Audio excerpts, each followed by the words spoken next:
मैं doctor RC Sharma, government girls college Kotputli. प्रिय विद्यार्थियों, आज का हमारा जो ये वीडियो है ये भारतीय संसद का पार्ट सेकंड को संबोधित करते हुए बनाया गया है, क्योंकि कल जो पार्ट फर्स्ट बना था उसमें विद्यार्थी छात्रा ने नौरेन ने एक प्रश्न पूछा है, इसलिए राज्यसभा में उसने ये कहा कि इसका कार्यकाल सर 6 वर्ष बताया हमने और हर 2 वर्ष बाद एक या सदस्य बदलते रहते हैं, तो ये कैसे बैठेगा इसका मैं उत्तर दूंगा। अभी इससे पहले मैं आपको बता दूं, इस प्रश्न को हम इंक्लूड करके इसलिए इसको दूसरे रूप में दे रहे हैं, प्रेजेंटेशन प्रस्तुत किया जाए। भारतीय संविधान का जो अनुच्छेद है 79, उस 79 में कल हमने चर्चा की थी कि संसद के निर्माण के बारे में लिखा था कि भारत के लिए एक संसद होगी जिसके 2 सदन होंगे और राष्ट्रपति जो है उसका सर्वेसर्वा अर्थात कार्यपालिका का अध्यक्ष प्रदान होगा, उसके हस्ताक्षर से कानून बनेंगे। तो 79 से लेकर के 123 तक संसद के संगठन, संसद की कार्य प्रक्रिया, संसद के जो विधायक हैं उनकी, सांसदों की विशेषाधिकार, उनका उल्लेख पाया जाता है। और संसद की जब हम बात करते हैं तो इसके 3 महत्वपूर्ण अंग हैं। एक अंग है राष्ट्रपति, जैसा कल हमने चर्चा की, दूसरा होता है लोकसभा और तीसरा राज्यसभा। ये 2 तो सदन हैं, ये 2 इसके सदन हैं जिसकी 79 अनुच्छेद में वर्णन और विवेचना की गई है, और राष्ट्रपति इसका अंग है। क्योंकि कई बार हम ये मानते हैं कि राष्ट्रपति न तो लोकसभा का सदस्य होता है, न राज्यसभा का सदस्य होता है, न इनकी बैठकों में भाग लेता है और न ही इन बैठकों के अकॉर्डिंग वो अध्यक्षता करता है। फिर भी राष्ट्रपति जब अलग है, न इन संगठनों का सदस्य है, फिर राष्ट्रपति क्यों? परंतु भारतीय जो संविधान है उसमें संसदात्मक शासन प्रणाली जो ब्रिटेन से मिली है उसमें राष्ट्रपति को एक अंग के रूप में माना है। अर्थात लोकसभा और राज्यसभा मिलकर के भी किसी विधेयक को 2/3 मेजॉरिटी से अगर पास कर देती है तो भी वह कानून नहीं बनता। अगर उसे कानून बनना है तो राष्ट्रपति के हस्ताक्षर अवश्यंभावी है। जब तक राष्ट्रपति के हस्ताक्षर नहीं होंगे तब तक कानून निर्मित नहीं माना जाएगा। कानून का रूप वो विधेयक या वो जो है विधेयक हो या अध्यादेश हो, वो कानून का रूप ग्रहण नहीं करेंगे। तो पहली बात हम कहें कि जो संसद है उसके 3 अंग हैं। राष्ट्रपति, भारतीय संविधान के अनुच्छेद 85 में साफ लिखा है कि राष्ट्रपति संसद का सत्र बुलाने का अधिकार रखता है। तो संसद के सत्र को बुलाना, संसद को भंग करना वो भी राष्ट्रपति करता है। तो सत्रावसान करना, सत्र को भंग करना और जो भी सदन होगा उसमें अपना अभिभाषण देना, और अभिभाषण के साथ अगर किसी विधेयक को लेकर दोनों सदनों में मतभेद हो जाए तो ऐसे मतभेद होने पर राज्यसभा उस विधेयक को 6 महीने के लिए विलंबित कर सकती है। तो ऐसी स्थिति में जब 6 महीने विलंब हो जाता है किसी विधेयक का तो ये साफ दिखता है कि इसमें कहीं कहीं टकराव है। तो ऐसी स्थिति में दोनों सदनों का संयुक्त अधिवेशन बुलाने का कार्य राष्ट्रपति के माध्यम से किया जा सकता है। और जब संयुक्त अधिवेशन होता है तो संयुक्त अधिवेशन की अध्यक्षता लोकसभा का अध्यक्ष करता है, न कि राज्यसभा का प्रदेश सभा। तो राष्ट्रपति के तीनों के पश्चात कोई भी विधेयक जब तक राष्ट्रपति के हस्ताक्षर नहीं होंगे तब तक कानून नहीं बनेगा। तो इस आधार पर हम कह सकते हैं कि राष्ट्रपति संसद का अभिन्न अंग है। बिना राष्ट्रपति के संसद का कोई विशेष महत्व नहीं रखता। अब हम आते हैं लोकसभा की बात करें, क्योंकि राज्यसभा की कल चर्चा हो गई थी और उसी में वो जो प्रश्न क्रिएट हुआ है उसका आंसर अभी हम देंगे। लोकसभा का गठन अगर हम करते हैं तो इसके लिए भारतीय संविधान का अनुच्छेद 86 साफ कहता है कि देश के लिए जैसे कहा गया है कि एक लोकसभा और एक राज्यसभा होगी। लोक, देखिए शब्द से स्पष्ट है, लोक में जनता, सभा में सदन, जनता का सदन। तो लोकसभा को रिप्रेजेंटेटिव और पब्लिक कह सकते हो आप कि लोकसभा जनता का प्रतिनिधि सदन है। और इसका जो गठन है उसके गठन के बारे में साफ उल्लेख है कि अनुच्छेद 102 में लोकसभा के सदस्यों की योग्यता का उल्लेख किया गया है कि कौन व्यक्ति संसद में लोकसभा का सदस्य निर्वाचित हो सकता है। अर्थात उसके ऊपर क्या, उसके अंदर क्या योग्यता होनी चाहिए, जिन योग्यताओं के आधार पर वह लोकसभा का सदस्य निर्वाचित होने के लिए आवेदन करता है और उसके पश्चात चुनाव होता है और चुनाव के बाद विजयी होने के बाद वो शपथ लेकर के सदस्य बनता है। इसलिए हम यहाँ ये कहना चाह रहे हैं कि लोकसभा जो है उसकी अहर्ताएं क्या है। तो अगर हम अहर्ताओं की बात करते हैं, अहर्ता मीन्स योग्यता, तो उसकी योग्यता जो है वो साफ है, भारत का नागरिक हो, पहली चीज। जैसे राज्यसभा के लिए भारत का नागरिक होना जरूरी।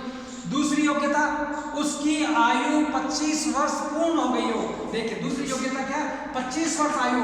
जबकि कल हमने राज्यसभा की बात की थी कि राज्यसभा के लिए राज्यसभा की जो आयु है उसकी 30 वर्ष आयु है। इसलिए राज्यसभा को क्या है, ऊपरी सदन कहते हैं, हाउस, अपर हाउस कहते हैं। मतलब उसकी आयु अधिक है तो उससे वरिष्ठ जन उसमें बैठते हैं, इसलिए उसे अपर हाउस भी कहते हैं। और उसे क्या है, राज्यसभा शब्द देखिए क्या करें, राज्यसभा मतलब राज्यों का प्रतिनिधित्व करने वाली सभा है राज्यसभा। इसलिए ये राज्यसभा है जो 1954 में इसे राज्यसभा कहा गया था। रिप्रेजेंटेटिव ऑफ स्टेट्स में जो कहा जाता था, काउंसिल ऑफ स्टेट्स, उसको बाद में राज्यसभा नाम 1954 के बाद कर दिया गया। राज्यसभा अर्थात राज्यों का प्रतिनिधित्व करने वाली सभा, इसका जो संगठन है वो अनुच्छेद 80 के तहत निर्माण रचना उसके संबंध में वर्णन किया गया है। और इसकी अधिकतम सदस्य संख्या जो है 250 हो सकती है। अब 250 में भी 12 सदस्य राष्ट्रपति द्वारा मनोनीत होते हैं और 233 सदस्य जनता द्वारा अप्रत्यक्ष रूप में निर्वाचित होते हैं। अप्रत्यक्ष क्योंकि जनता ने अपनी राज्यों की विधानसभाओं को चुना, उनके प्रतिनिधियों को चुना, वो तो प्रत्यक्ष चुनाव हो गया। और जनता के चुने हुए जो विधानसभाओं के सदस्य हैं, उन विधानसभा सदस्यों ने राज्यसभा के सदस्यों का निर्वाचन किया, तो प्रतिनिधि का प्रतिनिधि हुआ। इसलिए ये अप्रत्यक्ष निर्वाचन होता है, प्रत्यक्ष निर्वाचन नहीं है। तो 233 अप्रत्यक्ष निर्वाचन है और 12 राष्ट्रपति द्वारा मनोनीत है। अब मनोनीत करने के लिए भी संविधान में उल्लेख है, 83 जो अनुच्छेद है वो 3 अनुच्छेद ये कहता है 83 कि 12 सदस्यों को राष्ट्रपति राज्यसभा में मनोनीत करेगा।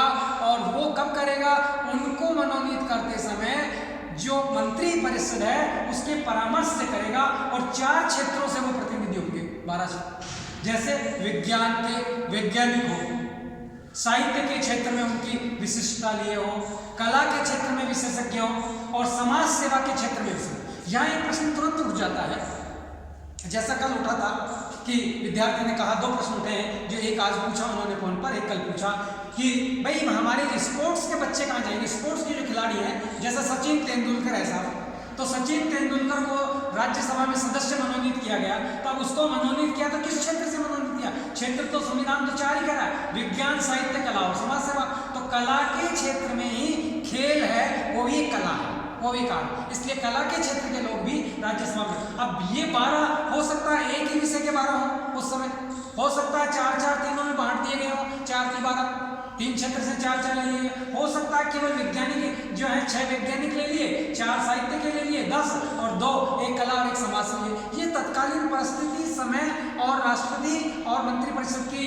जो परामर्श उन पर निर्भर करता है। और इसके साथ साथ इसमें भी पार्टी का जो है वो प्रभाव दिखाई देता है कि उस पार्टी के जो समर्थक होते हैं या पार्टी के प्रति उनका जो लगाव है या पार्टी की नीतियों से उनका समर्थन है, उन लोगों को यहाँ विशिष्ट क्षेत्र का होने के साथ भी इन चीज़ों के द्वारा भी उनका अनुमोदन किया जाता है और राष्ट्रपति उन्हें जो है वहाँ 12 सदस्यों को मनोनीत करते हैं। दूसरा प्रश्न राज्यसभा का ही आया था, कल जो हुआ था प्रश्न, जिसका मैं पहले जवाब दे दूं।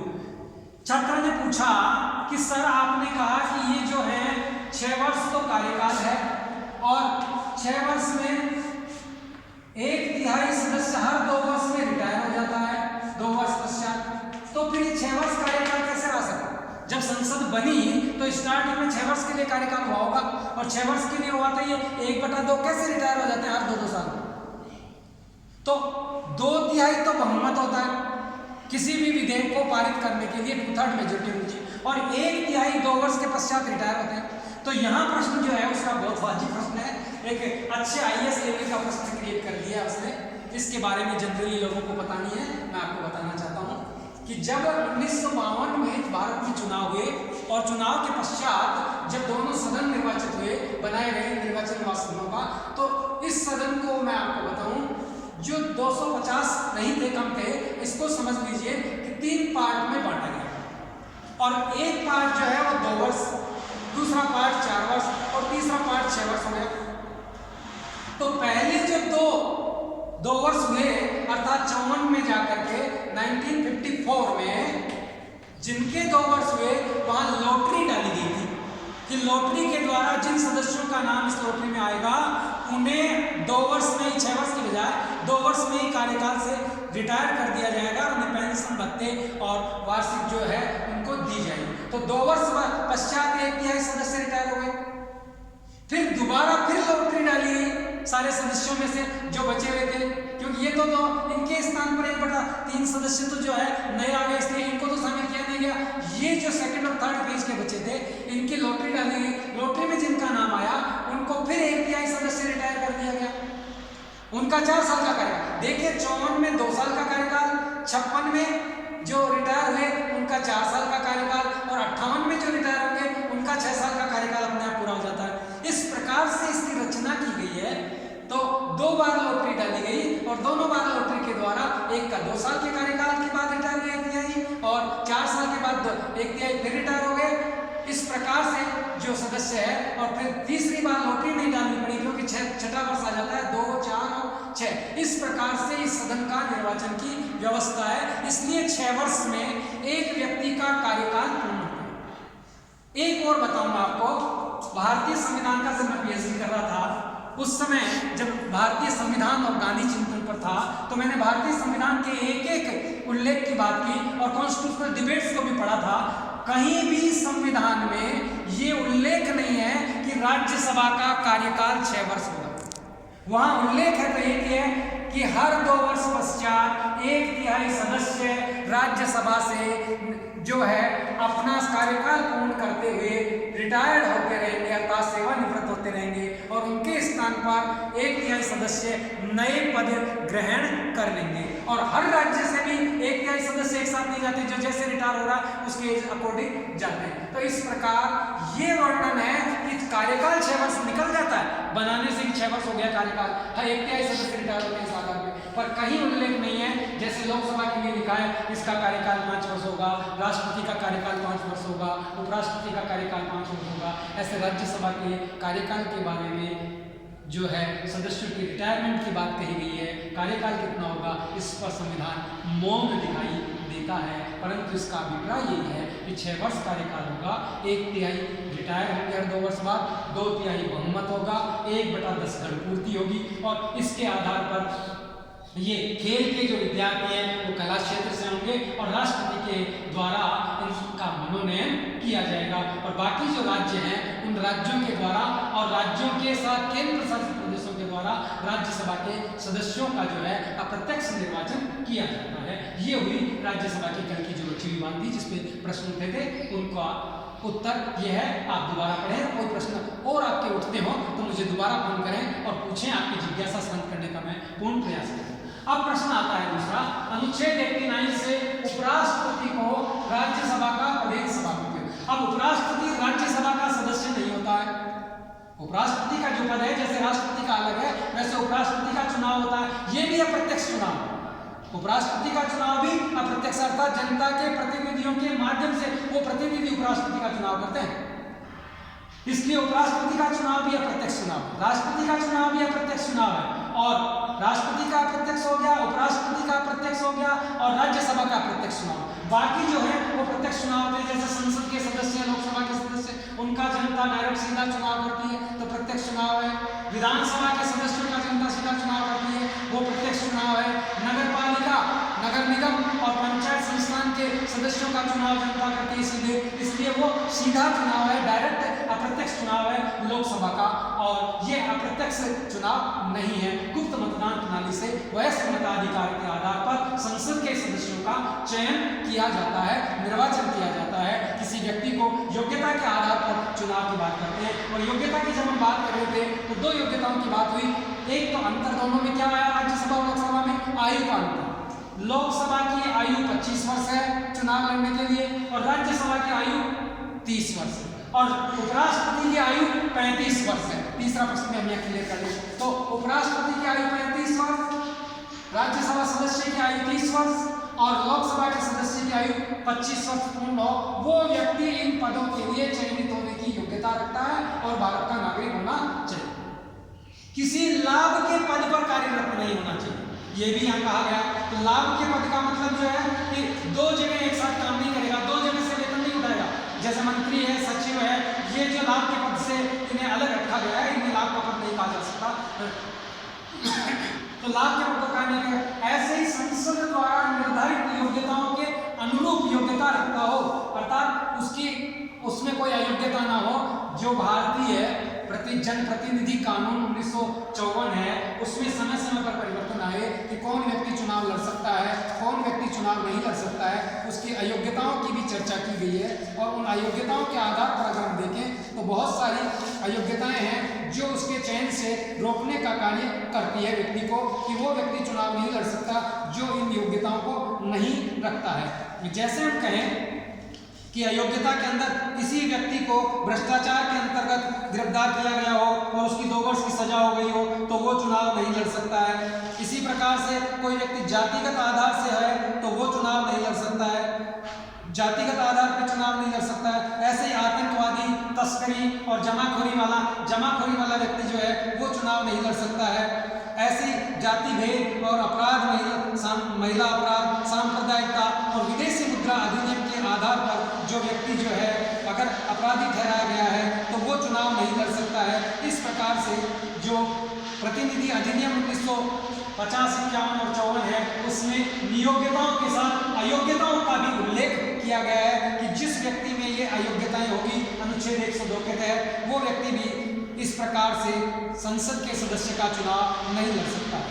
भारतीय संविधान में संसद का चुनाव सीधा होता है और सीधा जनता के प्रतिनिधि होते हैं। 60 लाख की जनता अर्थात 60 लाख से अधिक जनसंख्या जहां होगी उस पर एक प्रतिनिधि राज्यसभा का प्रतिनिधित्व करता है और यहाँ 5 से 6 लाख जो जनसंख्या होगी उस पर एक जनप्रतिनिधि चुनाव संसद का सदस्य के रूप में लड़ता है। तो एक संसद लगभग 6 लाख जनता का प्रतिनिधित्व करता है और ये प्रतिनिधित्व जो है 1920 तक के लिए स्थायी है अभी, और आरक्षण की व्यवस्था भी की गई है। और इस आरक्षण में भारतीय संविधान में जो लोकसभा है उसमें 131 सीटें आरक्षित की गई है और उन 131 सीटों में 84 सीटें एससी की है और 47 सीटें एसटी की है, अर्थात 131 सीटें रिजर्व है जहां से उसी कास्ट का व्यक्ति चुनाव लड़ने के लिए प्रत्याशी खड़ा हो सकता है।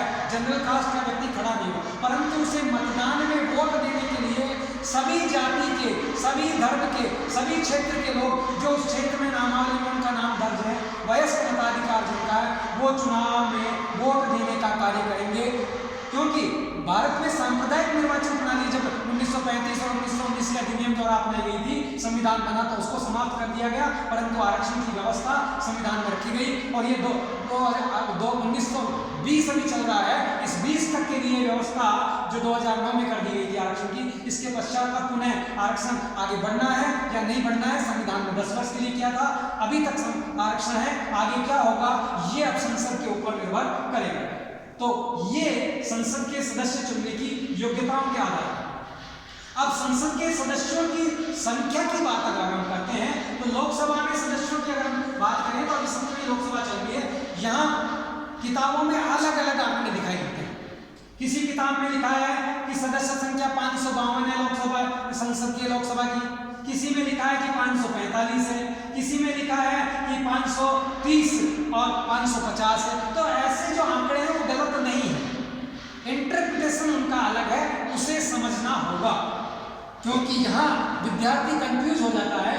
मैं आपको बता दूं, पहली बार भारतीय संविधान के द्वारा जो संसद के सदस्यों की योग्यता है वो समय समय पर जनसंख्या और सेंसस के द्वारा निर्धारित होती है और उसी आधार पर उसकी सदस्य संख्या बढ़ाई और घटाई जाती है। परंतु अभी 2025 तक संसद के सदस्यों की संख्या निश्चित है, जो अधिकतम सदस्य संख्या 552 हो सकती है, परंतु 552 कभी भी नहीं होती।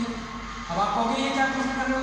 बिल्कुल सही बात है, इन 552 में 7 सदस्य आजाद कश्मीर, जिसे पीओके कहते हैं, जो जम्मू कश्मीर के क्षेत्र के साथ जुड़ा हुआ था, जिस पर पाकिस्तान का अधिकार है, उनके सदस्यों के लिए जब भी वो भारत मिल जाएगा, हमारे पास वापस आ जाएगा, उसके लिए 7 सदस्य मनोनीत के 7 सदस्य निर्वाचन करने की सीट खाली रहती है, जो आज भी है, इसलिए 552।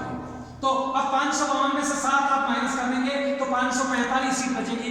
ये 545 जो सीट है, इसमें से भी 530 तो राज्यों की विधानसभाओं के जिस प्रकार से चुनाव होते हैं, वैसे इस देश के राज्यों से 530 सदस्य चुन करके आते हैं, और राज्यों का जो विभाजन है राज्यों की जनसंख्या के आधार पर, उसके साथ सीट का विभाजन होता है, क्षेत्र के आधार पर उनको विभाजित किया जाता है। तो 530 तो वहां से चुन करके आएंगे, और 20 सदस्य जो है केंद्र प्रशासित है, उनमें से 13 सदस्य केंद्र प्रशासित क्षेत्रों से चुन करके आते हैं। 7 सदस्य हमने अभी आपको बताया, 20 में से जो पीओके के सुरक्षित रह जाते हैं। इस प्रकार 530 प्लस 20 550 हो गए, और 2 सदस्य जो होते हैं वो एंग्लो इंडियन है।